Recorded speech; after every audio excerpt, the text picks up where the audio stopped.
اب 100 دفعہ مسکرا کے بات کریں، ایک دفعہ نہ کرے تو کہتے ہیں مولوی صاحب امیر ہو گئے، اب تو صحیح سلام بھی نہیں لیتے۔ ایک دفعہ ہو سکتا ہے بیچارہ پیٹ میں درد ہو رہی ہو سکتا ہے گھر کی کو بہت بڑی ٹینشن ہو سکتا ہے کوئی مجبوری ہو، بندے ہمہ وقت قیمت مانگتے ہیں، ہمہ وقت آپ تندرست ہیں، ہر وقت آپ قیمت ادا کرتے ہیں تو لوگ راضی ہیں۔ لیکن رب کہتا تو کوئی قیمت نہ دے، کوئی بہانہ ہی بنا لے، تیرا رب تجھ سے راضی ہو جائے گا۔ سنیں بڑی پیاری حدیث، بڑی خوبصورت حدیث، کنز المال میں دیگر کتب احادیث میں ہے۔ حضرت ابو ہریرہ رضی اللہ تعالیٰ عنہ فرماتے ایک بابا جی نبی پاک کی بارگاہ میں آئے، اور جب وہ واپس جانے لگے تو میں نے عمر پوچھی تو عمر تھی 96 سال۔ کہتے ہیں بزرگ جب آئے نا تو یہ بھویں جو ہے نا ان کی سفید ہو کے تو یوں آنکھوں پہ آ گئی، بڑی چھڑی بابا جی نے پکڑی ہوئی اور دونوں ہاتھ پکڑ کے نا چھڑی کے اوپر جھکے ہوئے ہیں ایک جانب، قربان جاؤں۔ کہتے ہیں جب وہ بزرگ مسجد میں داخل ہوئے تو میرے رسول نے کھڑے ہو کے استقبال فرمایا، کھڑے ہو، اور نبی کریم صلی اللہ علیہ وسلم نے آگے بڑھ کے بابا جی کو بازو سے پکڑا اور بٹھایا، حضور بیٹھ گئے۔ کہا بزرگوں کیسے آئے ہو؟ تو کہتے ہیں وہ بابا جی بات کرتے تو آنکھ کھول کے پہلے حضور کا چہرہ دیکھتے، پھر وہ بات کرتے تو ان کے لب و لہجے کے اندر بڑی پریشانی، بڑی تکلیف، بڑی مایوسی۔ عرض کرنے لگے یا رسول اللہ، حضور زندگی ساری گناہوں میں بیت گئی ہے، حضور غلطیاں ہی غلطیاں، یاد ماضی عذاب ہے، یا رب چھین لے مجھ سے حافظہ میرا۔ اے اللہ کے رسول بڑی لمبی فہرست ہے، پاپ ہی پاپ ہے، کالے سیاہ دفتر ہے۔ یا رسول اللہ صلی اللہ علیہ وسلم جب پلٹ کے دیکھتا ہوں حضور مجھے نیکی دکھائی نہیں دیتی۔ حضور اس عمر میں آپ کا ایک صحابی ملا ہے، اس نے بات سمجھائی ہے تو تھوڑا خیال آیا ہے، لیکن یا رسول اللہ صلی اللہ علیہ وسلم اب میرا وجود بیکار ہو گیا ہے، حضور بوڑھا ہو گیا ہوں۔ 3 باتیں کہیں بزرگوں نے اور نرالی کہیں، کہنے لگے یا رسول اللہ صلی اللہ علیہ وسلم، حضور اب تو میری کمر بھی سیدھی نہیں ہوتی کہ میں نماز ہی صحیح ادا کر سکوں، بوڑھا ہو گیا ہوں۔ یا رسول اللہ صلی اللہ علیہ وسلم اب میرے اندر طاقت نہیں کہ میں محنت مزدوری کر کے صدقے اور خیرات دے سکوں۔ یا رسول اللہ صلی اللہ علیہ وسلم اب میں تلوار لے کے جہاد بھی نہیں کر سکتا، حضور نہ میں لمبی نمازیں پڑھ سکتا ہوں، آقا نہ میں صدقات و خیرات دے سکتا ہوں، محبوبہ نہ میں دین کے لیے کوئی جہاد کر سکتا ہوں، بیکار وجود ہے، بیکار وجود کو تو گھر والے برداشت نہیں کرتے، بچے دعا کرتے ہیں یا اللہ ابا جی کو پردہ دے دے، اماں کو پردہ دے دے، بیکار ہو گیا ہوں، اور آج آیا ہوں تو مجھ بیکار کو میرا رب قبول کر لے گا؟ آج کلمہ پڑھوں تو بیکار ہوں، کسی کام کا نہیں، نہ نماز نہ صدقات نہ جہاد، قبول کر لے گا؟ حضرت ابو ہریرہ فرماتے ہیں جیسے برسات میں بارش کی جھڑی لگتی ہے، یوں مصطفیٰ کی آنکھوں سے جھڑی لگ گئی، حضور کھل کے روئے، کھل کے۔ اور میرے حبیب پاک نے فرمایا بزرگوں بڑے مجاہد ہیں، دین کے لیے جہاد کرنے والے بڑے ہیں، رب کریم کو آپ کی تلوار کی اتنی حاجت نہیں، اور فرمایا اس کے خزانے کوئی خالی تو نہیں کہ آپ ہی گویا صدقہ دیں گے تو بھرے جائیں گے، اور فرمایا پھر رب کریم کی شان میں اضافہ نہیں کرتی عبادتیں، وہ تو بندے کو نفع دیتی ہیں۔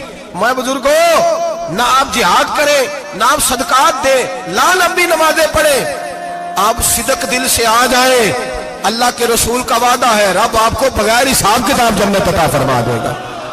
آنا تو شرط ہے کہ نہیں؟ آئیں تو صحیح، نہ پہنچے تو صحیح، آ جائیں، اس کو نہیں عادت صدقات و خیرات کی، جہاد کی، تبلیغ، آئے تو صحیح نا، ان العبد اذا اعترف ثم تاب تاب اللہ علیہ۔